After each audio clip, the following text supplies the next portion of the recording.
we have Dr. Martha back with us. Pregnancy sex, they get a lot of pleasure much quicker. Women are less interested in having sex. What I liked about Hotel 81, What the A woman's best orgasm might be when she's pregnant. This is your daily ketchup. Boom.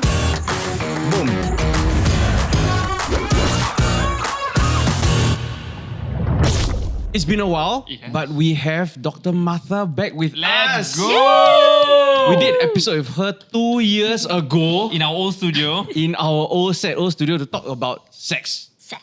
And sex, we have to keep talking about it, one.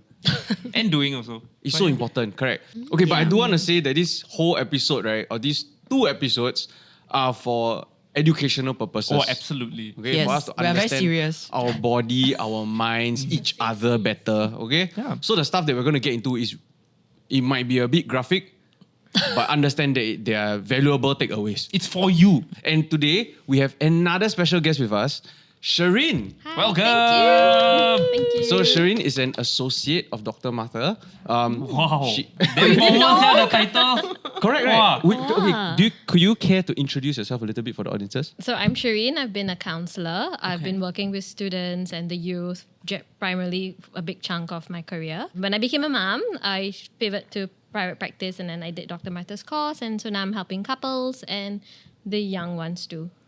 So yeah, I'm a counselor Very basically. nice. So today's episode is actually sponsored by Cherry Affairs, and we have a very special promo code and even a giveaway. Stay to the end to find out more. But in the meantime, let's get the conversation started first. So, what has been going on with you over the last 2 years? I have less hair. Where? Cannot. No, but seriously, I have been working by myself for so long, for 15 years. And that's how I decided to recruit successors. And that's how I got these amazing counselors that I've trained. And now they are my associates. So we are actually going to launch a sister company called Underneath the Moon. So moon symbolizing romance, pillow talk, nighttime, personal life. Very So yeah. Wait, I still don't understand. So, what is the service? What is the... Still the same thing. It's just that Eros coaching will be more like lifestyle, and then Underneath the Moon is more counseling, sexuality, and all Okay. that. Okay. So, has there been an increase in demand for these kind of services over the last 2 years?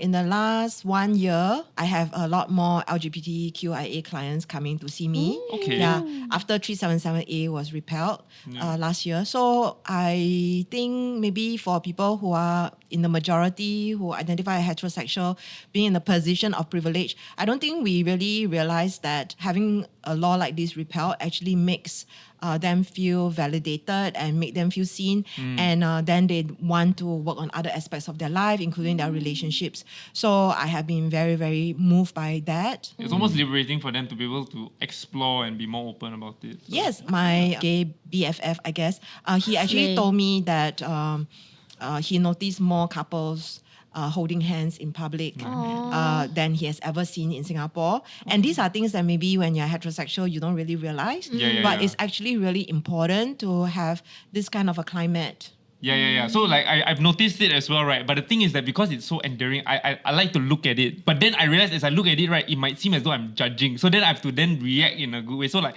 sometimes I'll see a gay couple and I'll go like nice, like, oh wow, it's so cute. It's so cute. But judgmental. yeah, my face doesn't reflect my actual emotion. So then I see them looking at me also like oh, look at this straight guy not understanding. But I'm like, no, I get it. So in that 5 seconds, it's like,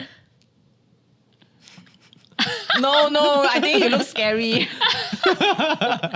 Before we continue, I think it's quite interesting to learn a little bit more about Shireen's, like how she got into this in the first place. So maybe you can Okay. share a bit about that. Okay, so basically I'm a counselor and as I was learning my course, I did family therapy. And then in that course, I felt the sexual bit of it was, kind of breezed through. There wasn't much to it.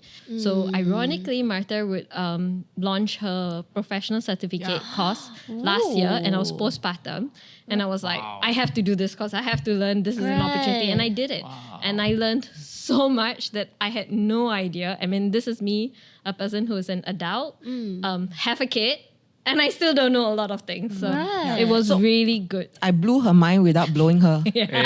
hey. So can you give us one specific example of Yeah, something yeah. that blew you Your mind. At the beginning of this, yeah. Okay, the very first one would be the arousal response. Just like how you're introvert or extrovert, this is something that's innate to you. So, for example, your arousal response can be responsive. So, when someone touches you, sensory, you get stimulated, Right. you're aroused. And or moan. you might be spontaneous. Or like some people Stimulated. take a longer time to reach the arousal versus some people it's like, oh, I'm horny suddenly. Yeah, some people it's just naturally in their body, they're like, I'm in the mood. Some people are work me into the mood. That makes sense. quick So, to do you action. know what your arousal response is? Responsive. The first one. I need Yeah, to like be... a like a oven. Yeah. You need to Oven. preheat me first. Yeah, versus microwave. Oh, yeah. Ting. That's a good one. Anytime. Yeah. Microwave. And so it's these two ends lah. Like they're kind of like it's Yeah. usually somewhere between these two. You're either or. Yeah, it can also be situational. Depends on the Like context. people who go on holidays and then they are horny. But primarily these two, yes. Or like before menses. Yeah, and it can Wow. change, of course. I know of people whose arousal cycle changes, Okay. like after baby. Okay. So then, for those of you who don't know, actually who don't know, then it's about to become a father. I am. I had sex. Congratulations. Thank you. And That's your living proof. Your living proof. Yeah, and so I believe he has some questions surrounding sex and pregnancy. Since we got pregnant, I like to use we. Yes, you ever should since, use right? we. Yes, use Yeah. we. It's both. Positive language. Yeah. Ever since we got pregnant, I think it's been very difficult for me to wrap my head around my son being there, Right. where I'm gonna put my thingy in. Obviously, I know the signs and it's not near and like he's protected and everything, but it's like I just cannot wrap my head around Like you it. scared the dick like hit the It's like your, that. baby. Yeah, visually for me it's like that. Like spoil the mood. Like when you think about Exactly that. So then, have you had people come to you and ask you like, how do you maintain like the romance while like going through pregnancy and stuff like that? And what's your usual advice? Okay, so there's a range. Okay. First of all, there's a mucus plug that protects. So literally at the entrance, there's a mucus plug that doesn't let anything come in. Okay. Our human body is amazing at protecting the offspring to survive. Oh, as in your body creates So it the lah. It's women, not you yeah. buy So the one lah. women, no, you don't buy. Not a mucus plug like Can I okay have one from mucus plug, Watson's or That's butt plug. So that's on the physical aspect of Okay. it. The other bit is to recognize that sex is not just penetration. Exactly. It's not just intercourse. There are other ways to be stimulated, to be aroused, to enjoy the process. And then, of course, if you want to do penetration, just make sure that she's comfortable. You'll find a position that works because with a big belly, it gets in the way. Yeah. And it's hard. But the good news, or rather, I wouldn't say good news, but the thing for someone to consider is, I think during pregnancy sex, because of the hormones running so much in the woman's body, they get a lot of pleasure much quicker than any other way, I would say. Oh. Like, so Really? the pleasure point for the woman Right. is significantly higher because there's a lot of hormones already in the body system. So the nerves, everything is sensitive. So pleasure is also extra sensitive in that So sense. the orgasm you will get during a pregnancy sex is more Easier, than a more intense, Yeah. multi-orgasmic. yeah, Wow. it's really good. Plus So- you add This is a very common question actually because I do have a lot of clients, they choose not to have sex during the pregnancy period, the entire pregnancy for exactly what Dan just said, which is like Yeah. all this fear and also like, they don't want to lose their baby. They don't want to be responsible for it. Yeah, with that said, most likely when you're entering the last few weeks of it, right, I highly doubt the woman's gonna be keen on wanting to Really? have There's sex a lot, at that point. like quite a lot of discomfort. It's a lot lah. of discomfort Yeah. because the baby is pressing up against you. Your lungs are pushed up. You barely can breathe. I think someone said online, I don't know what the medical is, but the amount of energy it takes is like doing the Tour de France on your body, like that workout Oh, to produce really? milk. Wow. So your body is doing all these amazing things.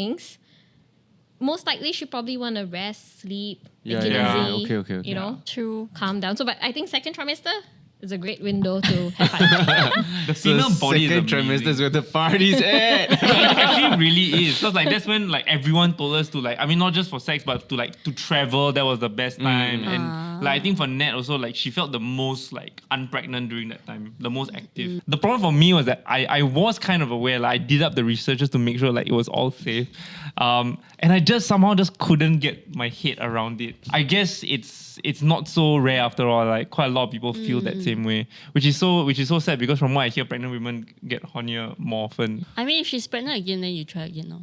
Yeah. Because now the window closed already. No, exactly that. Exactly that. And I think because like once you see that the baby has been delivered safely despite you having sex and everything's okay, then it's like, okay, let's just go for it the second time around. So then what about after birth? Great question. There's a big range again because everyone's birth journey is different and the postpartum is different. So A, depending on how much support you have. B, how is the woman feeling? So for example, if they have a C-section, I'll speak from my experience because I can't speak for all women in that sense, but like I had difficulty looking at my wound, at my scar in that sense because I had an emergency C-section. And so even when my husband and I were getting in the bed, at that point when just his hand glided and I froze, my body froze. Right. And that was the first time I experienced my vagina clamping up and like going, nope, nothing's going on. Oh. So it always comes back to communication, working with one another, saying what's comfortable, what's not comfortable, exploring, going slower. So in this case, I would say let the women take the lead. Did sex feel different post-birth? Once again, I cannot speak for everyone, yeah. right? Just, yeah. Like I think the body takes a while to adjust. Because it takes a while for your libido to come back in again. And also, you have to remember the body is doing this. The body is saying, I need to prioritize this little human being. So it's a season. It is not forever.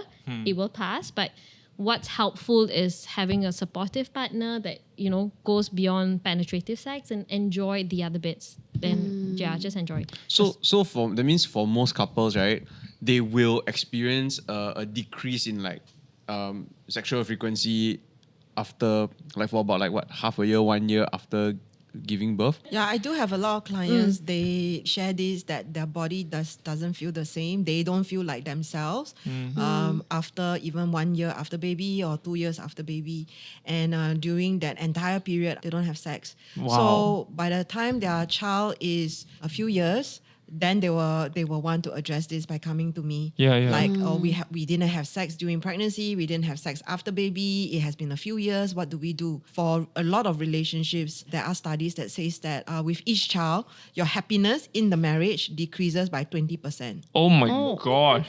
Stop at 1. Why do you have children again? Shout out to Cherry Affair for sponsoring this episode. Cherry Affair is a leading online adult toys store in Singapore. That's right. And you already, right, cannot wait, right? They offer same-day delivery, plus they have 3 slots of delivery every single day. And if you prefer physical shopping, they have a showroom in Ubi. And to get an exclusive 15% off, no minimum spend, you can code TDK Cherry 15. This offer is valid till 31st May 2024. Wow, very long. 2024, and because it's Valentine's Day is around the corner, we also have a special Instagram giveaway where 2 winners will win 1 night stay at Hotel Fort Canning, including oysters and a wine bundle and movie vouchers. And you can bring your sex toys with you. Until 13 Feb only. Make love! Make No, more than love. Do you think a solution is to like plan out sex, you know, in your schedule? Yes, so there's spontaneous sex versus planned sex. So it's really about being realistic that in Singapore, with all the stress and schedule and deadlines, if you don't block out a time, it's less likely to happen. So a lot of clients in a long-term relationship, they actually kind of get into comfort zone. They have their own routine. It explains the less sex and also even sexless. But that you really need to put in effort in anything. Sex is just not going to happen automatically. The dates are not going to just happen if you don't block out the time. You're not going to have a good time if you don't plan it. Things like that. As a parent, I've always been curious, right? So like the thing that I've always heard, or like I imagine. No, as a parent. I must say her. I imagine that it's going to be very difficult to like sneak and have sex while there's obviously now a third person or like a child right in the house.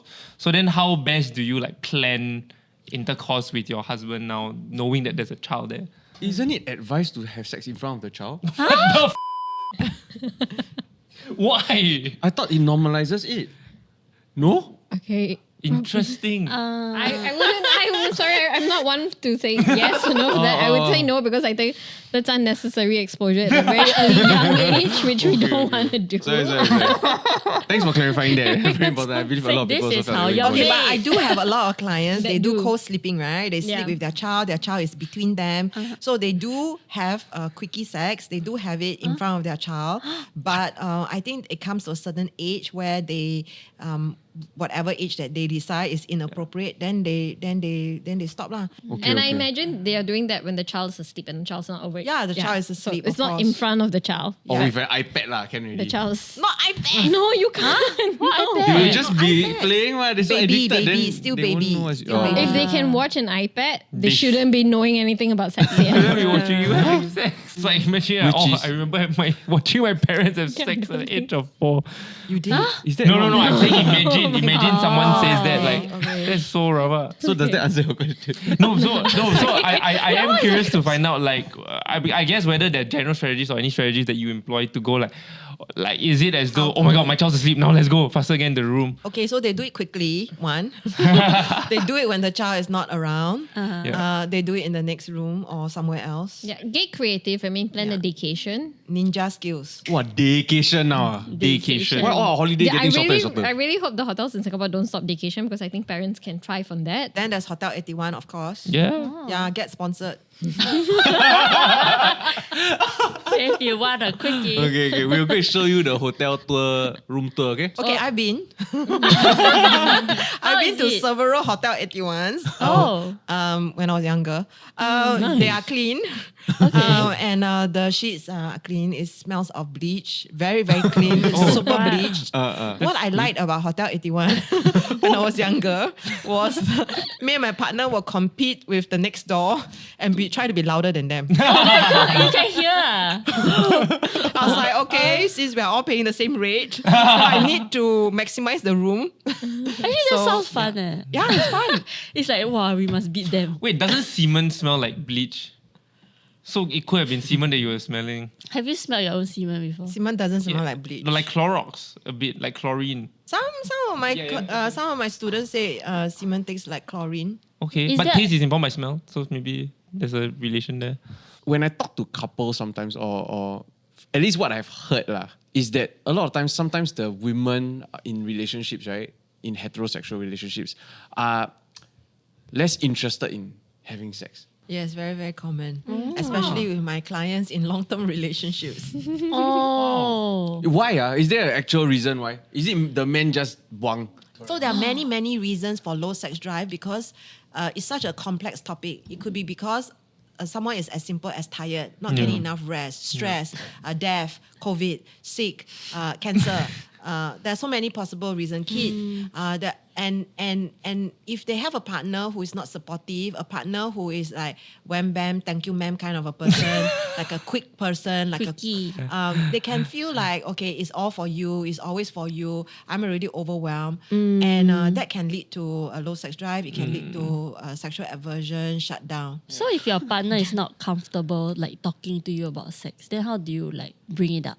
Yeah, it's tough. That's one of the reasons why they let this topic drag on and on and on. And when the word divorce comes up, then they panic and then they run to me.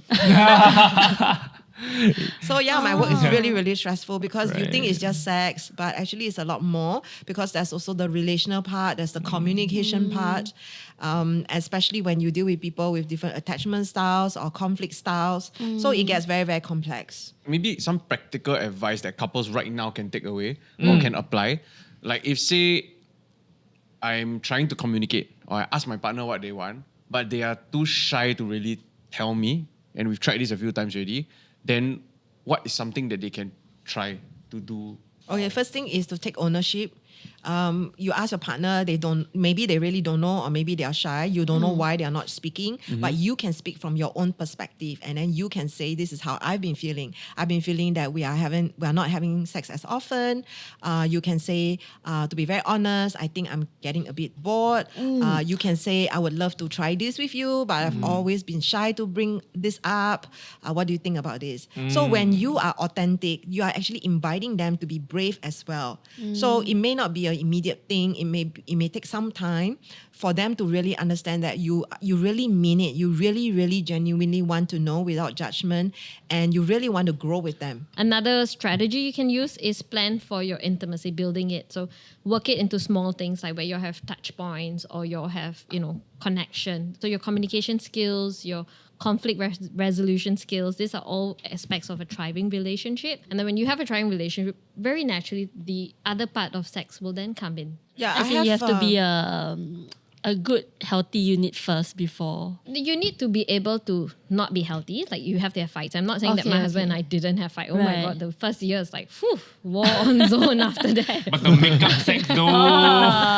Right? But then you have to learn how to fight and repair. That's a very important skill that people don't really learn. A lot of people, in the sense, they don't communicate what they need or what they like. And if you Right. can actually tell your partner, hey, I like this, do this more, Right. they'll be more than happy to, do it. And it's easier to work that way. It's also about knowing yourself. Yeah.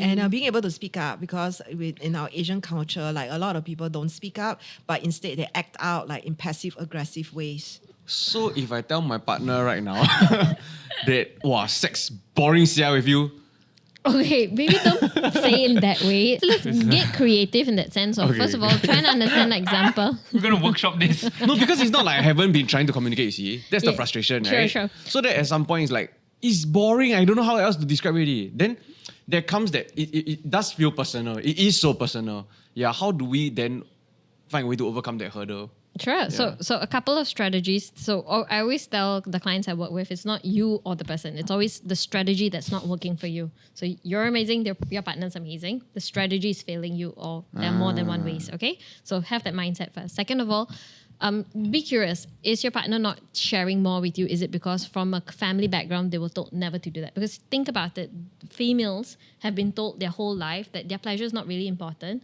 Sex is more of a guy thing. It's only in this recent years that female empowerment is coming up, female pleasure is coming up. There are more movies about it than in the past. It's quite a lot of generational trauma if you think about it in that sense. So have that compassion.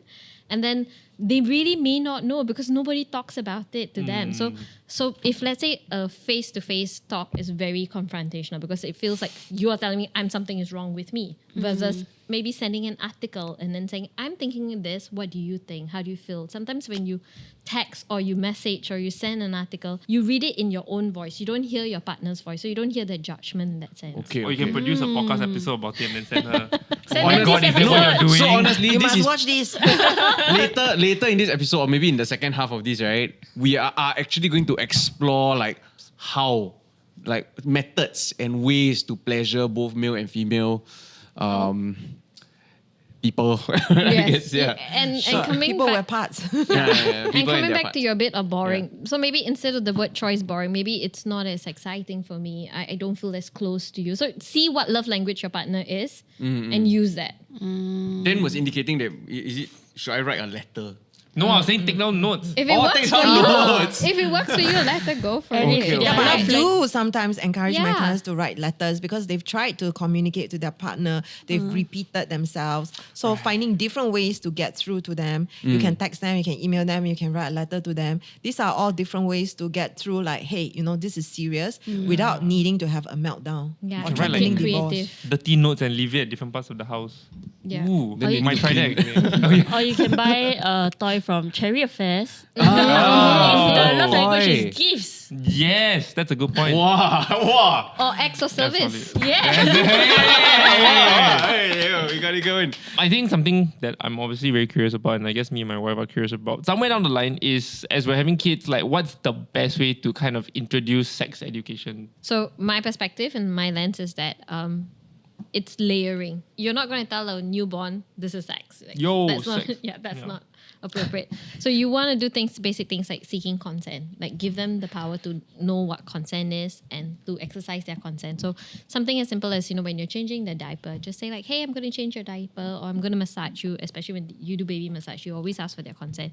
So over time, what happens is they know what safe touch is and not safe touch is. Yeah. And then when they're a little bit older, I would guess 3, 4, thereabout, you would want to use the correct name for their genitals instead of giving pet names or some other forms, right. right? Like Gucci. Yeah, yeah, like Pee-pee. don't By giving them banana. Yeah.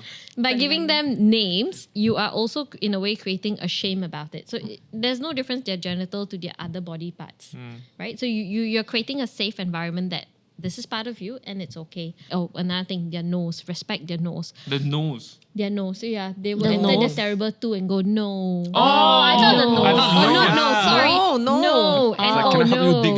Yeah. Right? To add weight to what no means essentially. Yeah, so Yeah. for example, like my kid is in the, exploring food stage, right? So she will eat and then suddenly she just doesn't want to eat it today. She'll be like, no. Right? So I can go panicking like, oh my God, you need to eat nutrition and all that, or respect your no and stop the meal there. Because what that's going to help the child is later on, especially for their safety, they will feel empowered to tell someone no and know that the no can be respected. Right. But isn't that so difficult? Because like, especially when it comes to food, right? If they say no, then what if they don't get enough nutrients for that day? And that's the thing. The human body will find its way. They will come and tell you they're hungry. They will ask for milk. They will ask for fruit. Then you lay the boundary, like this is the meal time. After meal time, if you're really hungry, you get a fruit. You're not going to get a snack. So you lay the boundary, but trust them and their body system to know, because kids are built with this introception to know what's happening and to say it's enough. Because like a baby automatically just will stop drinking milk because that's their food. Yeah. So they have that. So let's not rob them of that. So over time, what happens is you build this resilience in them that their no is respected. Your child is going to feel empowered to know like, okay, I have a voice and my voice matters. So when a stranger or not a stranger, someone that's not going to do something unkind to them, they will feel safe to say no. They know how to ask for help. And then at a later stage, they will turn to you. For example, like we were chatting with someone and they shared that the child saw porn on the bus, right? You can't stop that, right? But if you create a safe environment at home where they can come and tell you things, you're going to be in a better position to guide them and make meaning out of it. This to me is so important, and why I feel like so many people become parents when they are not quote unquote like qualified to be, is because they don't do the homework. They don't even know themselves enough to be able and have that conversation with themselves or with their partners and whatever, right? To be able to then pass this down to their children. I personally have always never wanted to have a child, mainly because I feel like the amount of work needed to be done to finally be ready to have a child is just a bit too much. But at the same time, I'm a bit not say FOMO. Like I do see it as like maybe what is it that I'm fearing again, right? Similar to like the Rachel episode that she was talking about. You need to look at what you fear and why, and then see whether like how you can address those things. And then now that I'm starting to really focus on this, I'm realizing now that maybe yes, I do want a kid in the future. Yeah. I resonate with you completely because I didn't want a kid. I was more like, let me foster, let me adopt. There's so many other kids out there. Let's do something. Why make one? Like, what's the point of having it? I used to call it DIY. Like, I don't need a DIY. I have a ready-made. Let's go with that. But now I'm on the other side of it. Yes, it's a lot of hard work. Yes, it's a lot of pain and discomfort. It's a lot. But at the same time, I also feel that I'm the best person to be a mom. Like, nobody else will do a greater job for my child than I would because I'm vested. I'm in it, and I'm going to be the change maker for her. Yeah. So Yeah. if you have that lens of view, and when you're ready to take on that responsibility, if you ever decide, it's entirely your choice. But you're going to be the best because you already have all the right tools in your head. The fact that you are even asking yourself whether you will make a good parent shows that you are much better than some people who just Have a kid. end up Just having marry already, then parents. one child come out lah. Wait, what's this supposed to be? We made a very conscious and planned decision to have a child. So thanks again to Cherry Affairs for sponsoring this episode. Details of everything is in the description box below. Go and check it out. Go and participate. If not, we'll see you guys in the next episode. Bye. Yeah, what she said. These 2 episodes are for educational purposes. Boobies. This is one big ass penis. Twisting, pulling, shaking, biting. Ah.